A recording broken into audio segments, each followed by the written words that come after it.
But I'm working on a collection of poems called The Mean-Spirited Roadhouse, which is really about the last 4 years of being an attorney under under a government that kind of doesn't fuck with the law.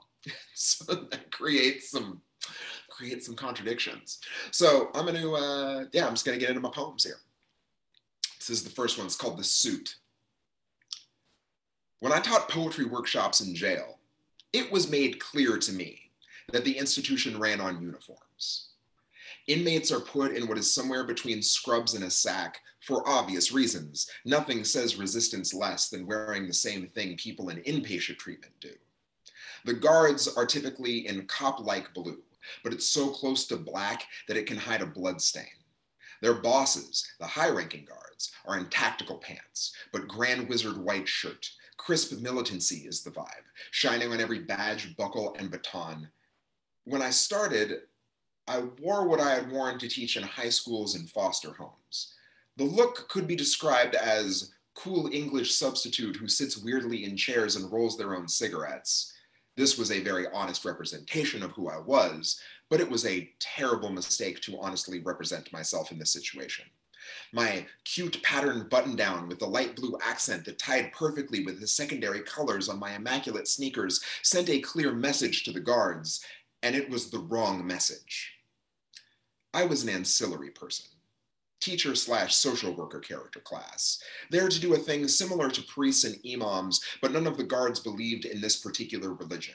I was the category of human a guard could yell at, "Careful you don't lose your escort. They serve chili dogs around here to boys like you," in a crowded hallway. I was a man-shaped human doing a mother-shaped job. I was white, which meant that I was presumed to be a guest, even if an unwanted one. This was far better than the alternative. All of the Black educators that I've worked with in carceral settings have been thrown up against the wall at least once. The inmates who attended my workshops seemed to have at least a tolerable time. One of the silent brutalities of incarceration is the boredom. So many were just happy to do something other than catch the mid-morning rerun of Wendy Williams. I've had friends go to jail since I was 14, and I've run into friends in these workshops, so my energy with the inmates was like a cousin that you think is weird, but at least still comes to visiting hours. Some of them wrote and some of them didn't. Some of them listened intently and some of them stared off into space, but never did I feel the palpable lack of respect from the inmates that I felt from the guards. To the guards, I was chum to their sharks, cloud of meat smear in the water. Not really in danger of getting eaten, but definitely the sort of entity that gets a predator's nose open.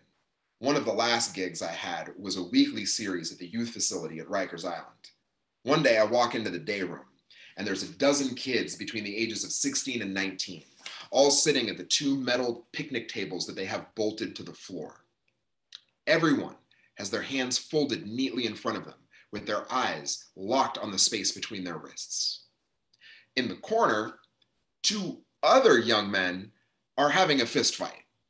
Now, I can assure you, as someone who participated in many fistfights as a 16 to 19-year-old, as well as someone who interrupted many of them in the 10 years teaching in places where these young men are pipelined from, this was not a DEFCON 5 fistfight. This was all sloppy haymakers and fuck your mothers. This was the kind of natural and obvious result of literal children in literal jail. This was something even a moderately skilled guidance counselor of a drop-in center could have resolved peacefully. But before I could even get my bearings, the guards rushed into the room. And suddenly it made so much sense why everyone was in silent prayer with Sally Jesse Raphael in the corner, with the TV in the corner of the room. They could say with absolute certainty that they were not involved, nor did they see anything. The fighters were pulled apart and received their respective body slams into the concrete walls. I stood there until I was told to move. Certain of little else other than that my presence was in no way part of the calculation of the guards as they dragged the kids to solitary confinement, I was the sort of person that you could beat a child in front of with no fear of repercussion. It felt best to cancel class that day and try again next week. And then next week came, and I said, fuck it. What exactly would happen if I dressed like the lawyers who were always allowed to go in before me when we would wait together on the pale orange chairs? And lo and behold, this poly-rayon armor that had been used for funerals and catering gigs equaled superpowers. Sir became a default suffix added to every sentence. The suit speaks in the same language as the skunk's fur. Black streak of tie against the white shirt, lapels pinned back like taxidermied wings. It says, I may be small, but I am a creature that can cast a noxious smell. Says, the stink I can raise will make you obvious to all of your predators and prey. Says, I may not be shit, but I can call down some shit. Says, cross me, and I will curse you with a stench so bad you may starve to death. First day in the suit, I'm walking through the hallway. The chili dog guard is standing in one of the adjacent doorways, counting a fistful of money. He does not recognize me.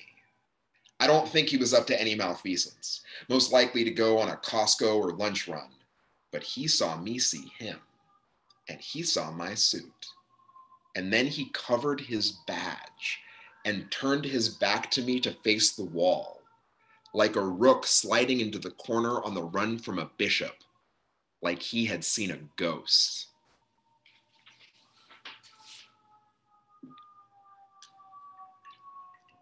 I have multiple former clients on the Zooms. I feel like this is like, although I feel like all of my clients kind of know the fucking vibes.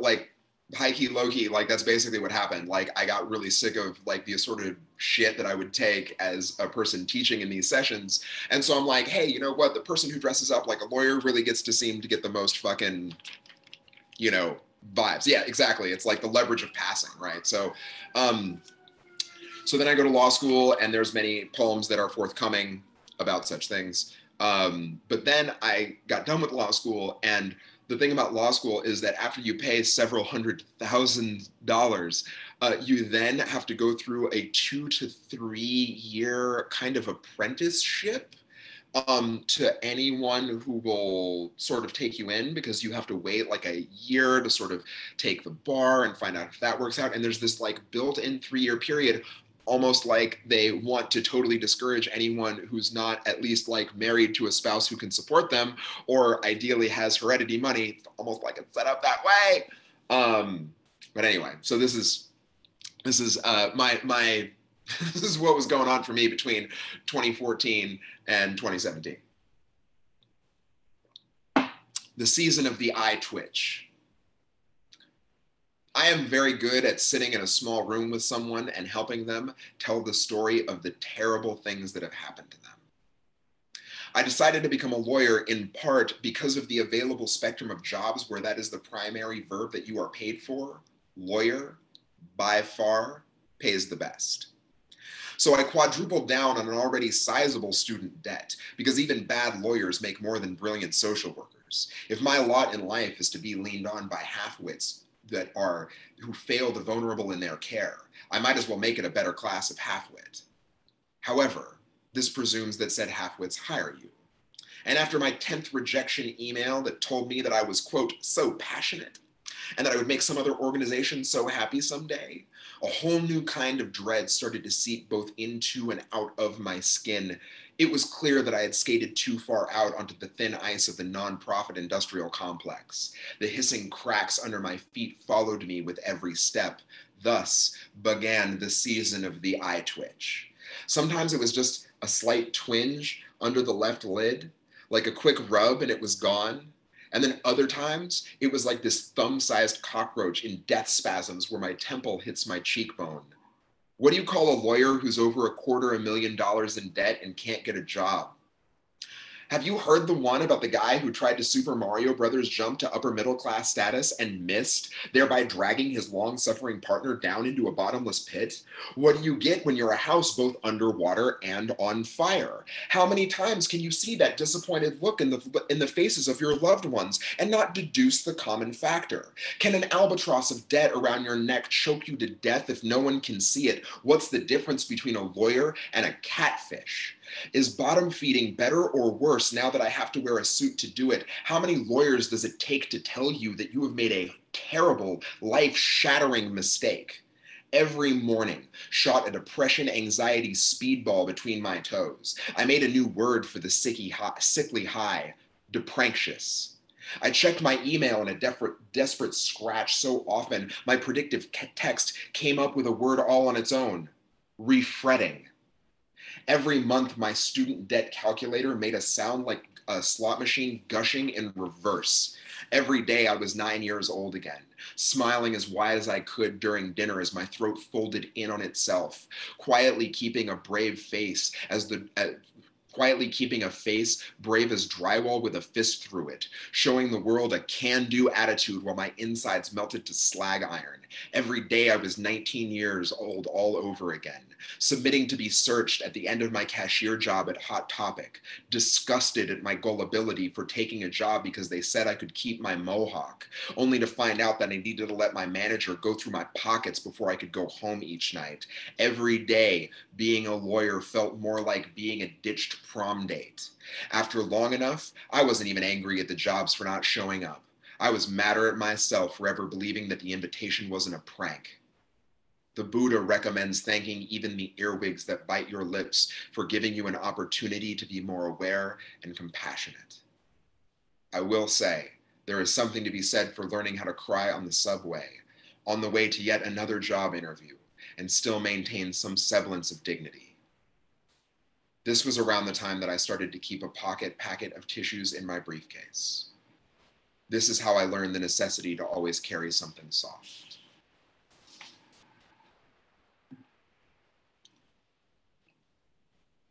Oh.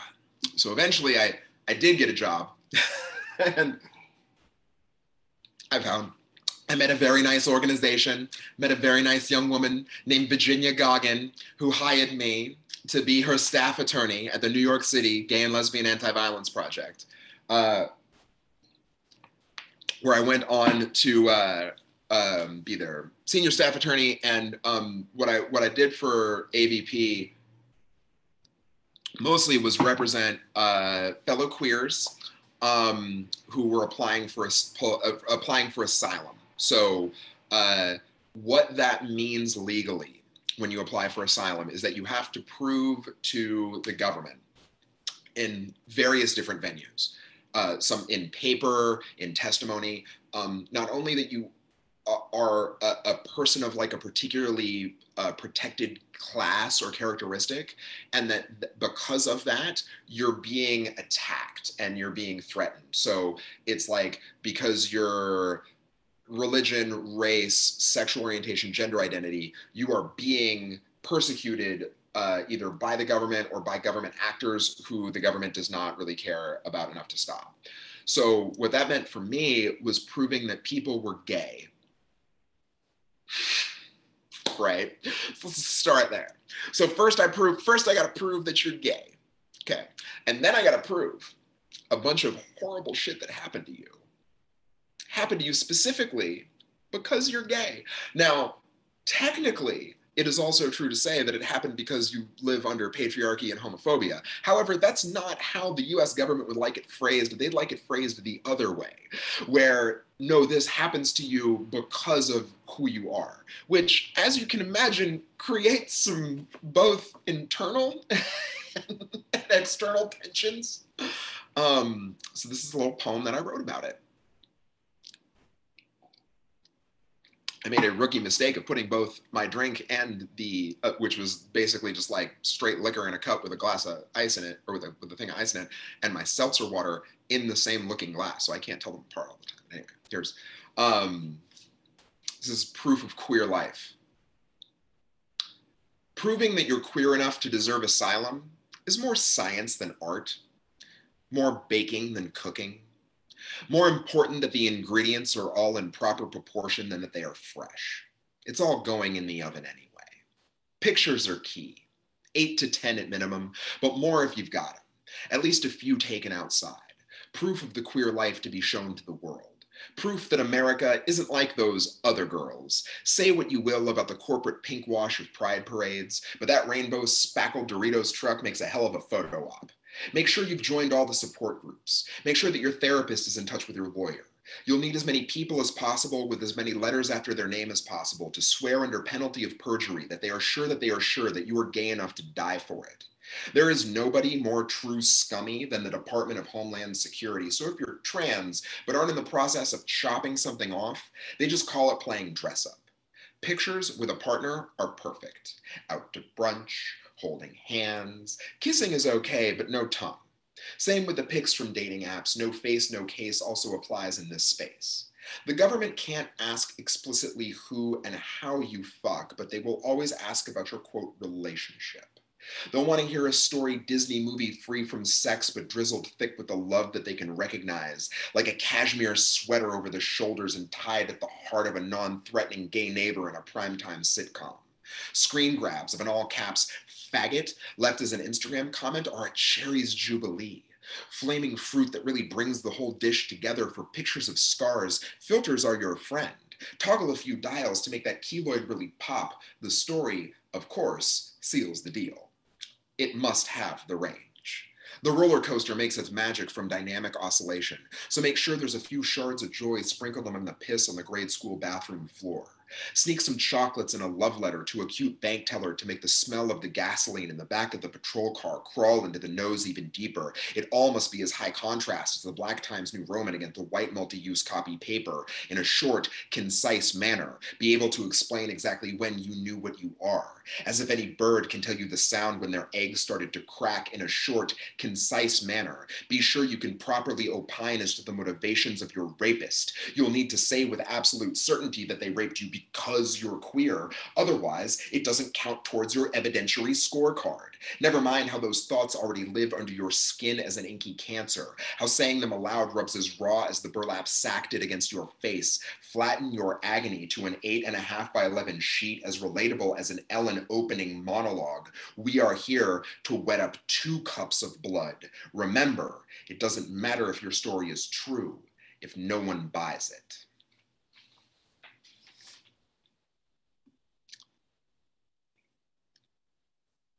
Yeah. True things, true things. That is as I have been told from several people who've received this experience on the other end, that's an accurate portrayal of the situation. And funny enough, this is a whole other poem that I haven't written yet. At one point, me and my friend Heron, we did a training for the people who do these interviews as bona fide bisexuals. It was a wild time. Poem to be coming shortly. Yeah, it was wild.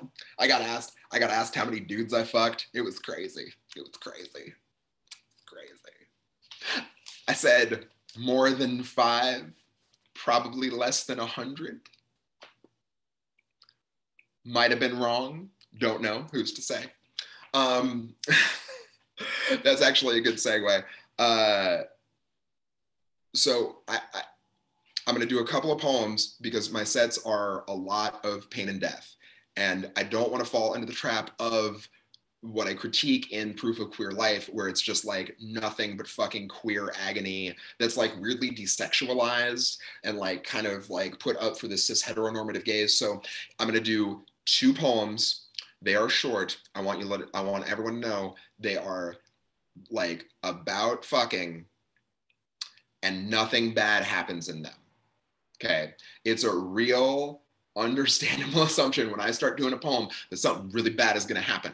I'm going to let you guys know nothing bad happens in this poem. Okay. I'm just going to let you know. It's fair. It's a fair statement. Okay. It's a fair assumption on your part. So, all right.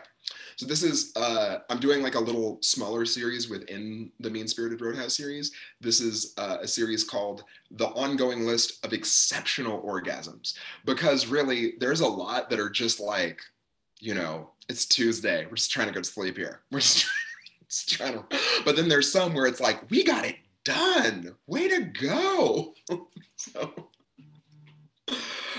So yeah, so this is an ongoing list of exceptional orgasms. Anonymous hookup in gym sauna.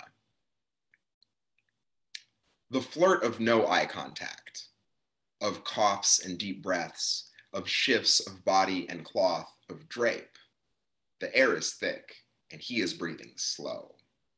Across from me on his own bench, in better shape than I am, but a little shorter. Resting his gaze off in the distance, but still twisting and scanning the room, I make my own exaggerated stretch, and then I see it. The unmistakable rumble of cock under towel, of brackish swirl in our little tide pool. I've never been the type to keep all my treasure in one chest. Not one to think that everyone can be everything. Some things are just things. But I didn't know I wanted this much until he dragged his hand across his freshly shaved head, and I saw the sweat drip from his fingers. I didn't know his name, but I knew what it meant when he got up to check the thermostat that didn't need checking. I knew what it meant when he sat down next to me.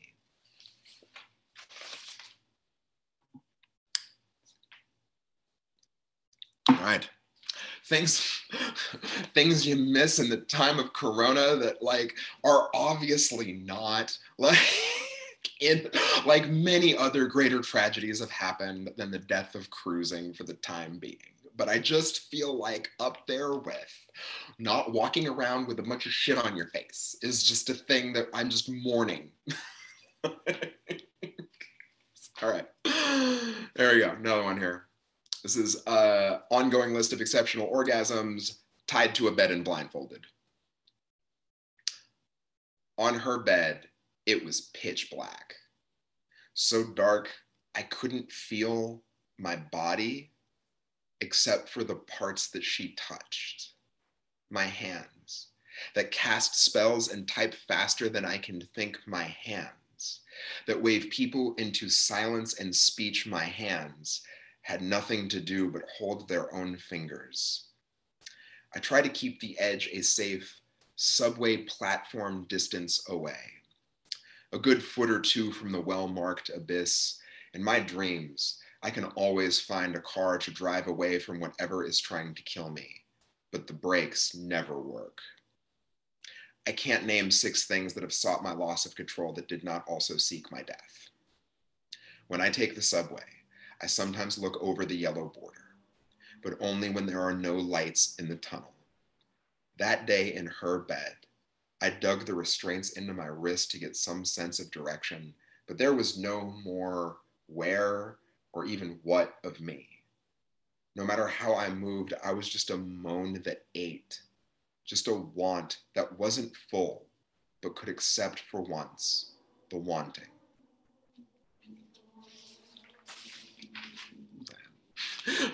Mild reference to suicidal ideation, but not too graphic. Just a little.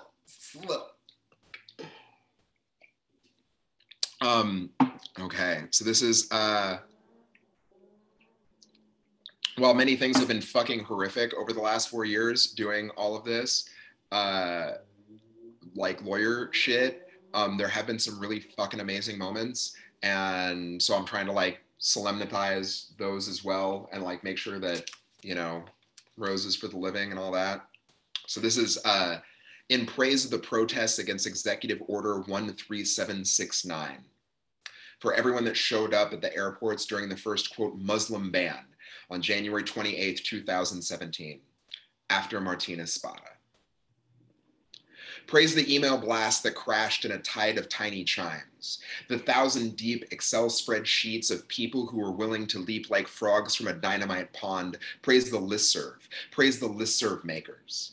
Praise the football field of protesters seen from the air trade ride in, amber waves of flattened cardboard, Emma Lazarus quotes scrawled in black Sharpie, toddlers on shoulders holding signs that say never again is right now. Praise the mothers of exiles. Praise the security guard that tried to stop me from walking into Terminal 4, but then waved me in with a tattooed hand when I said that I was a lawyer. Praise my friend that couldn't make it, but sent out the name and the number of the head of the Port Authority in case anyone needs it. Praise the doctor who had just come off the flight from India and was about to go into diabetic shock. Praise the human telephone that alerted us, who in turn emailed the head of the Port Authority and CC'd every media contact that any of us had. Praise the pressure of the press, every link in the chain, even the uniformed one that finally had the mercy or courage to get him a bag of peanuts and escorted him out in a wheelchair. Praise the mosh pit of laptops, a gang of lighthouses. Praise the people who write motions with a riot backdrop, the law student from Jersey who came all the way and hadn't slept in days, but kept asking if anyone needed anything. Praise the habeas, praise the corpus, praise the cheer that rang out from the New York Supreme Court Appellate Division Second Department, where I was sworn in not 2 years before. Gilded glass glowing in the crystal clear cold praise injunction hell, even a little bit of praise for the government attorney who was clearly just there so she did not get fined and would be updating her LinkedIn profile in the morning. Praise the partners who canceled plans and picked up slack. The crayon portraits of where we were when we weren't there to do the bedtime routine. Praise the texts of solidarity and heart emoji from in-laws and Twitter mutuals who reached out to say that they were proud to say that they knew someone there that day. Praise the sleep we all got that night before we knew how bad it was going to get.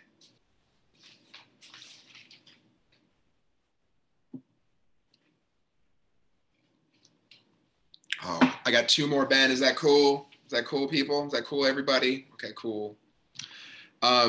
Speaking of how bad it was gonna get, here's a poem that I wrote called All I Could Think About When Amy Stevens' Case Was Before the Supreme Court. So Amy Stevens was a woman, she passed recently, may her name be a blessing, who was fired from her job at a funeral home in Missouri when she came out to her boss that she's trans, and that there would be, you know, a change in pronouns, and there's going to be some things happening because this is what's going on. So he's a dick, and he fired her, and she sued, and it made it all the way up the Supreme Court, and the case resolved. It's complicated, but it resolved generally favorably, I would feel like it's fair to say.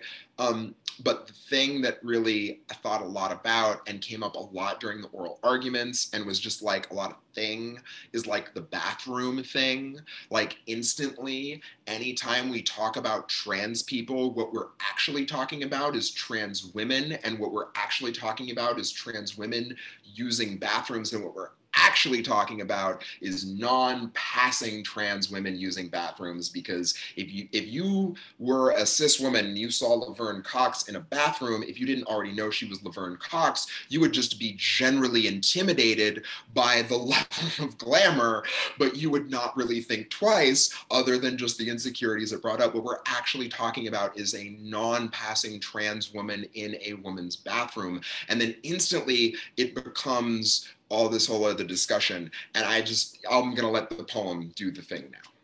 Take a little sip first. Okay.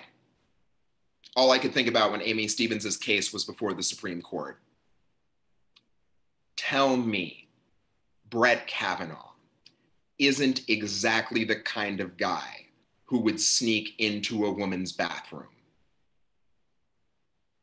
Tell me you can't see him drunk and swooned in the back of a late night restaurant near campus, ketchup dripping off his French fries and onto his slacks, celebrating the last days of high school or college or law school or clerkship, or him and his buddies cracking each other up, rehashing their favorite scenes of Revenge of the Nerds or Porky's or some other movie I too watched countless times as a boy, pausing the VHS at just the right moment to catch a glimpse of hard R flesh. Tell me you can't see their reenactments of the panty raid scene, the funhouse, the inside jokes that echo, the full-throated and relaxed joy bouncing off the walls in the restaurant, open hand slap on the Formica table, Brett whispering, wouldn't it be a great joke if just, you know, as a joke, one of us was to wait in the ladies' room just to, you know, give them a surprise?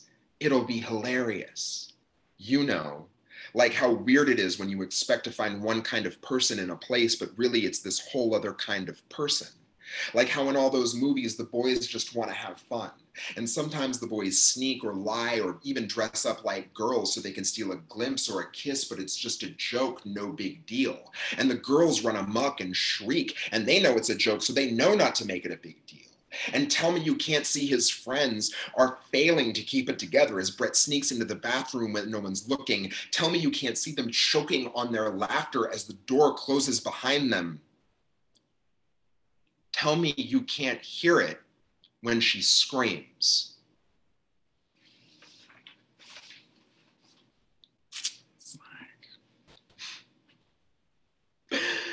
Dear J.K. Rowling, I would like to let you know that fear of men sexually assaulting women-identified people is a valid one. But I would like to let you know, as an assigned male at birth person who regularly wears a skirt, that if I were going to assault someone, that's not what I would wear. In fact, if I were to make it my business to try and harm femme-identified and women humans, I'd dress like a cop. All right, so this is going to be my last one. Thank you all so much. This has been really wonderful. I don't get to do this very much. I'm trying to do this more. I came up with my own little lawyer joke. How many queer immigration attorneys does it take to change a light bulb? We'd rather just sit in the dark and have a moment, if it's okay, thanks. I just be still. I need to work out my shit. It's been a lot for the last couple of years. And so this has been really great. I'm gonna do this one last poem and then I'm gonna go because it's very late. It's 12 o'clock and I'm going to wake up at 6 hours and get my children ready for school. But I really appreciate just all of you. Thank you so much, everybody. This is gonna be my last one. Special shout outs to Andy Eisenson who helped me get this motherfucker together. So this is super Jewy poem. So if you're not like totally catching everything that's going on in this poem, it's cool. I'll send you the text or whatever and you can like look it up. But like it's an unapologetically super Jewy poem. So I'm just gonna let y'all know that there's not gonna be any like explanation of a lot of the terms. Okay, this is called The Haggadah Hits Different This Year. My partner wrangled a Passover Seder on Zoom for the whole mishpucha over 3 time zones, all while working 12-hour days for the last month, in case you were wondering what Big Moses energy looks like in a hard femme body. As for me, well, today I made a very solid roast chicken and buttoned a shirt, but that's about all I got. We're at the part of the ceremony where we say the names of the plagues and it hits different. Imagine the fear of truly dark darkness that existed before electric light, much less Netflix. Imagine the creeping doom of every speck of dust in your house turned to lice and thousands of years away from disinfecting wipes. Then, after all of that, the firstborn of everyone you know doesn't wake up one morning. And after that, the man in charge charges into the desert like he's going to talk to God's manager. As for me, well, my friend Lorena died a couple of days ago, and my friend Hilal's husband is in the hospital, and my friend Renee has been going to work at a hospital wearing the same mask for a week, so if I were Pharaoh, I don't think I'd have it in me to chase after whatever does that. I would just be grateful it left. Worry about my second born. Learn to clean the blood from the river. My friend Lorena died a few days ago, and she had Big Moses energy too. I don't think I ever saw her without a flock of mixed multitudes at her side. Never without her pushcart of paperwork she waved like a rod to part the seas that threatened to drown them. A month ago, I wouldn't have imagined that I would be so familiar with the feel of my hands inside rubber gloves, the smell of my own breath inside a face mask. I am terrified what I will become accustomed to tomorrow. My partner takes my hand and tells me that I did a good job on the carrots too. My 3-year-old niece, the youngest cousin, has taken the digital floor, sings her remix of the Frogs song, interspersed with all the names of the body parts that she's learning. Pharaoh had frogs on his head, and frogs in his ears, and frogs in his vagina. We all agree. We raise our glasses one more time to next year in a place where we can smell each other's cooking. To next year in a place where all the doors can be opened wide.